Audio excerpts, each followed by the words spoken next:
Greetings and welcome back to room 303 at our Harvard Classic Lectures. This is Harvard Classic Lecture number 50 in our series. So we're going to turn now to Emerson's Politics.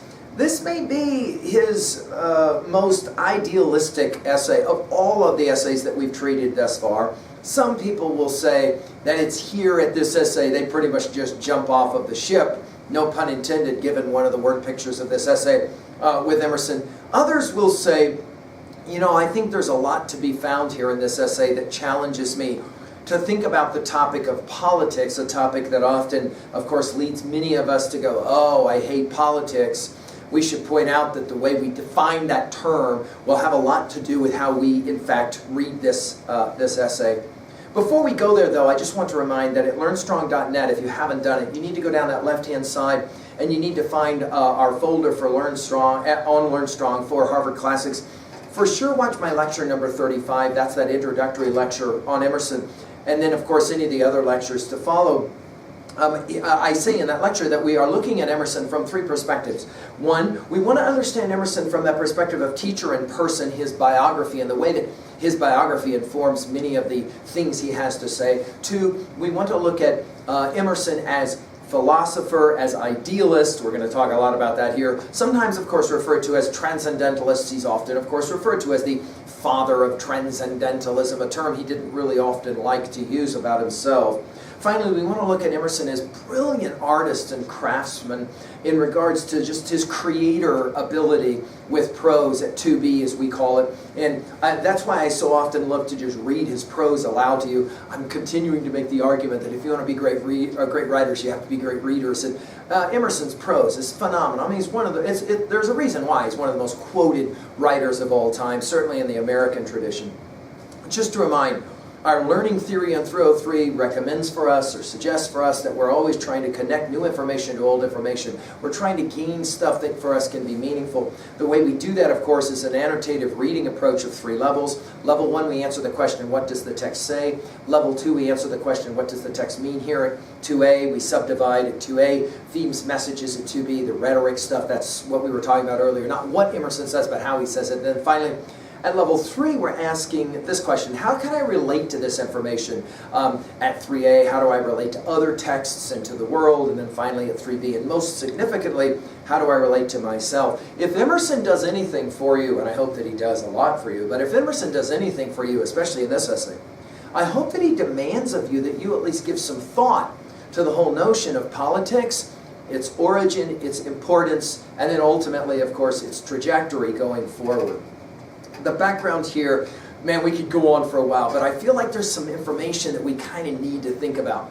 It's published, this essay is published in 1844. I just like to pause for a moment with you. You know, I like to do this with you, and to challenge you with that date of 1844. I mean, think about that. It's been 68 years in 1844 since Tommy and his pals wrote, "We hold these truths to be self-evident that all men are created equal and endowed by their Creator with certain inalienable rights, that among these are life, liberty, the pursuit of happiness. To secure these rights, government instituted among men, deriving their just consent from the government." That is 68 years ago that Emerson is now writing.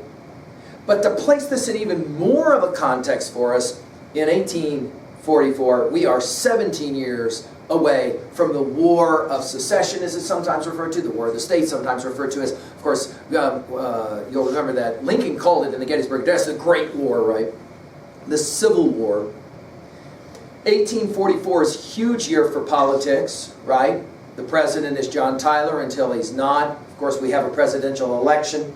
The primary issue between those two that leads ultimately, of course, to Polk's election has to do with the slavery issue, the annexation of Texas, of course, and of course, ultimately with the annexation, once Polk becomes president, as you know, ultimately the annexation of Texas leads to the Mexican-American War. All of that to simply say politics matters in the history of American thought, and of course we're studying now American thinkers here with Emerson. In the history of American thought and the history of world politics, politics matters, right? But all of it for us in the West, as I've said in earlier lectures, and I'll reference them now, all of this begins, you'll remember, of course, with Plato, and more particularly with Plato's classic text, Republic. You'll remember, and I hope that if you haven't been exposed to these ideas, go back to Learn Strong and find this information in the AP folder, and then just watch my lectures on Plato's Republic. You'll remember early on there was this question, and Glaucon, of course, the great student, is going to resurrect this question, and it has to do with why people get together. An individual, mind, we call that the study, psychology. Sociology is when we put people together, that's called politics. Politics is simply the rules of what happens when more than an individual comes together. Plato had several important things to say about that, but one of his major questions is, you'll remember, is that he postulates three basic movements in the history of any group, state, republic. One is, of course, their creation. Why do people form groups in the first place? And then, of course, their ascension, and then finally their demise, or their declension, as it's often referred to in Republic 8:9. Now, this question of why people come together for Plato, you'll recall, it will happen out of one of two reasons. Either fear, we're worried about each other. You'll remember that in famous Hobbes' Leviathan's language, each of us considers everyone else our potential assassin. Therefore, we need the Leviathan, we need the monarchy that Hobbes will outline. That's one reason why people get together. There's another view, and this will be Plato's view, that no, we come together for cooperation, so that we can all cohabitate and cooperate together.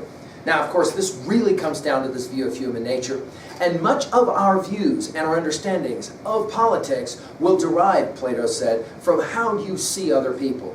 Do you see others as inherently nasty, always wanting what you want? That's the Hobbesian view. Or rather, do you have a different view of human nature? That humans are inherently driven to try to cooperate for our survival. Of course, we're going to say Emerson is far more of that second view than he is of that first Hobbesian view. In fact, you could argue that much of what Emerson is trying to do in this essay, Politics, is to say Hobbes got it wrong. And in fact, there's another way, an entirely better way, to look at this notion of politics and political order. There's another way to kind of look at this notion of politics and the whole notion of making the world a better place through politics. The distinction has often been made, and now here I'm referencing the great American philosopher Ken Wilber, that integralist thinker. He will in fact name one of his books Up from Eden, and this argument runs something like this. If you are an individual who feels like the world is improving and getting better, that is to say you have a more progressive view of politics, then you are working with an idea that says there's this thing called Eden that's the beginning, and then everything after that is kind of an improvement, ergo up from Eden. Now, of course, you can understand that this very phrase is in counterbalance to another view that says we're always in our politics trying to get back to a better time. That is to say, a return back to Eden, a return back to a more perfect time. Of course, this first view, up from Eden, is the more progressive view. The return back is usually considered the more conservative view. There are certain things we have to get back to, and if we are losing somehow our way, we have to get back. A recent politician, of course, winning the presidency on that mantra, "Make America Great Again." In other words, a return back. So there's this tension, politically speaking. Now, obviously, in the same way that I said when I introduced some of Emerson's ideas on theology and religion, I will say this about politics. They always say in a group, never talk about or bring up politics and religion because that's the two fighting points. And I want to present these ideas to you, these Emersonian ideas, and I want you to grapple with them. So I'm going to try to present a very balanced view of what Emerson has to say, and then I'll let you make your decisions. But we must put this in our notes right away. Emerson will argue that man, or the individual, is greater than men or the collective. Okay? Sounding here very much like John Stuart Mill's classic essay on liberty. We'll have more to say about that at 3A here at the end. Many have argued, and I certainly think this makes some sense, that here in this essay, in some ways we really begin to meet the political Thoreau. Thoreau is the greatest student of Emerson, very influenced, I believe, by the ideas of politics, this essay. And ultimately we will have, of course, his own Civil Disobedience, an essay that is such an important essay for us in the history of American thought. Of course, it will have influences for Gandhi and his work first in South Africa and then ultimately in India and the liberation movement. And then finally, of course, Martin Luther King Jr. and his greatest ideas derive from this legacy. He himself said that. Such an important set of ideas cannot be overlooked. Let's be challenged by them. And in the same way that sometimes we're like, okay, I don't like politics, people fighting, I get it with this wretched TV media stuff and all of that. But about all of that, I would challenge you as young thinkers to say, let's try to hear what Emerson has to say. Let's see its importance as ideas in the formation of what we can call the American political ideal. And then maybe you can kind of come to your own understandings. Now, as I've said earlier in many of my lectures, I would love to be able to read all of this to you. I won't be able to. However, I am going to read some of this to you because it's just amazing prose that we're working with Emerson. He begins with a poem. I can't read all of it, but the opening lines are great. Gold and iron are good, but to buy iron and gold. In other words, the amassing of stuff is only good for the amassing of more stuff. He says fear, craft, and avarice cannot rear a state, sounding very much like Plato. And he says it at the very end, when the church is social worth, when the state house is the hearth, then the perfect state is come, the Republican at home. Now this is going to be one of Emerson's classic, iconoclastic ideas. He is going to bash, remember iconoclastic, to bash sacred ideas. He's going to bash this idea that we have to have a large government to be able to all be friends and get along. In other words, Emerson is going to argue that laws cannot save us. We have to have something else. With that in mind, let's turn now to the opening lines of Politics and let's just read them. In dealing, he says, with the state, we ought to remember that its institutions are not aboriginal. In other words, we have not always had government and state the way we know it, though they existed before we were born. That they are not superior to the citizen, in other words, the individual is greater than the collective, that every one of them was once the act of a single man, every law and usage was a man's expedience to meet a particular case, that they all are imitable, all alterable. We may make us good, we may make better. In other words, there's always the chance that the society that we have can be improved upon. He says as much. Society, he says, is an illusion to the young citizen. It lies before him in rigid repose. Don't take insult at this, but this is what he's saying. You grow up in a society with a government and you have no idea that government is working. And then all of a sudden you become politically informed as you become educated and you begin to realize, oh, there's all this stuff going on that has reared me to where I am now. That, of course, we talked about in our lectures on Plato's Republic as well. It lies before him in rigid repose with certain names, men, and institutions rooted like oak trees to the center, round which all arrange themselves the best they can. I should point out that Emerson's name obviously gets to become one of these oak trees. When we go, for example, into a history classroom, we sometimes will see all those pictures of those presidents lined up there, right? And it's maybe never occurred to us. I noticed I began by talking about Polk winning the election, and many have argued that it was Polk's election win that led ultimately to the rise of the great Lincoln and, of course, the American Civil War. Politics matters. But the old statesman knows that society is fluid. There are no such roots and centers, but any particle may suddenly become the center of the movement and compel the system to gyrate around it. Right? In other words, he says that there's always movement, there's always fluidity. Now this will make sense given some of the earlier comments we made about Emerson's view of nature and the notion that it's always moving. He continues, he says, if only you can get sufficient voices to make it a law, you can make something a law. But, he says, the wise know that foolish legislation is a rope of sand, it's a wonderful word picture, which perishes in the twisting, that the state must follow and not lead the character and progress of the citizen. The strongest usurper is quickly got rid of, and they only who built on ideas, and it's capitalized, build for eternity, and that the form of government which prevails is the expression of what cultivation exists in the population which permits it. The law is only a memorandum. In other words, he makes the observation that ultimately government is of a creation that we create, and therefore humans are more important than government and the laws that humans create. He finishes this paragraph, number 1, by saying, the history of the state sketches in coarse outline the progress of thought and follows at a distance the delicacy of culture and of aspiration, in a line up from Eden. In other words, we're always evolving in our understanding of politics and government. It's not that there's some original set of ideas that we build from, but rather there's always this understanding that ideas are evolving and going forward.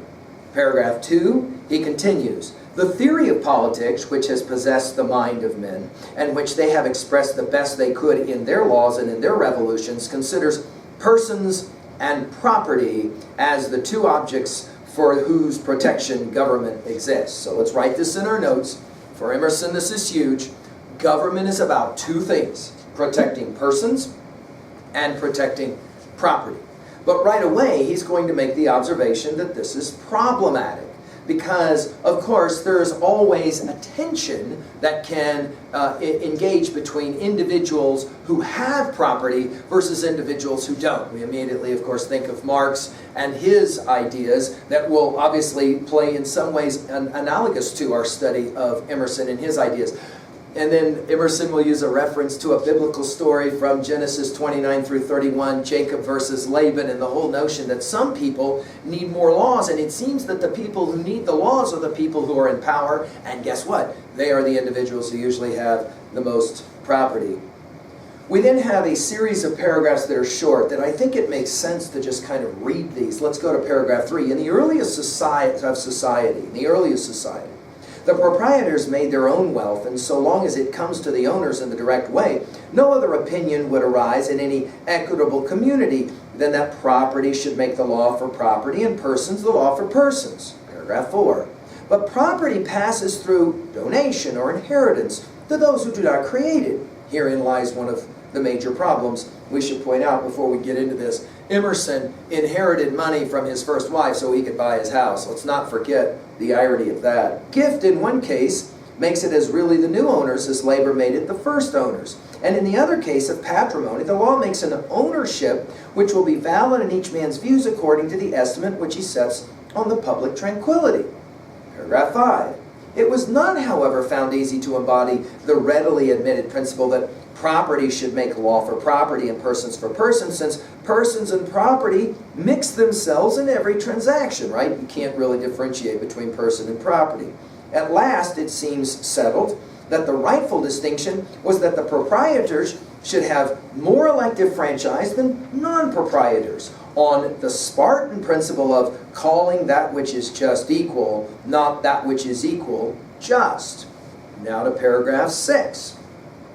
He says that principle no longer looks so self-evident, he says, as it appeared in former times, partly because doubts have arisen whether too much weight had not been allowed in the laws to property, and such a structure given to our usages has allowed the rich to encroach on the poor and to keep them poor, but mainly because there's an instinctive sense, however obscure and yet inarticulate, that the whole constitution of property on its present tenures is injurious, and its influence on persons deteriorating and degrading, that truly the only interest for the consideration of the state is persons, that property will always follow persons, that the highest end of government is the culture of men, and if men can be educated, the institutions will share their improvement and the moral sentiment will write the law of the land. 2 observations, by the way. We've said it before, let's say it again. Emerson, using the conventions of his day, will use this term men to talk about all humans. If today he were writing, he would obviously use neutral or gender-inclusive language. So let's forgive him for that. Number 2, notice what he just said, that in the end, it all comes back to education. This is why we have to mention Plato and his Republic so much. If you educate men, he says, and women well, then they will appreciate that people are more important than property, and therefore government should be taking care of people and property being secondary. In paragraph 7, he continues. He says, society always consists in greatest part of young and foolish persons. The old, who have seen through the hypocrisy of courts and statesmen, die and leave no wisdom to their sons. They believe their own newspaper, as their fathers did at their age. With such an ignorant and deceivable majority, states would soon run to ruin, but that there are limitations beyond which the folly and ambition of governors cannot go. Things have their laws as well as men, and things refuse to be trifled with. Property will be protected. Now, it's hard to know at times whether Emerson is speaking what he believes or whether he is speaking sarcastically or ironically. But his point here is that ultimately, because individuals become a mass, you'll remember Machiavelli's line from The Prince, "He who builds on the people builds on mud," that there's this tension that always exists for Emerson. That tension resides in this dialectic between, on the one hand, people and the value of individual people, and a certain core of people who have the greatest amount of wealth. It seems that, Emerson says, government has a tendency to usually be driven by those people. Google, for example, the amount of wealth that's involved in anybody who's in Congress right now as we give this lecture, and you'll hear Emerson's argument. In other words, when people have lots and lots of wealth, they want to create government that allows for them to hold on to that wealth and that power. And what happens to those individuals who do not have that wealth and power? Well, oftentimes, of course, they are marginalized. We will reference them as the poor in Emerson's essay. Of course, Marx will represent them as the proletariat in his classic text, right? We'll come back here in a minute to continue with paragraph number 8. Thank you.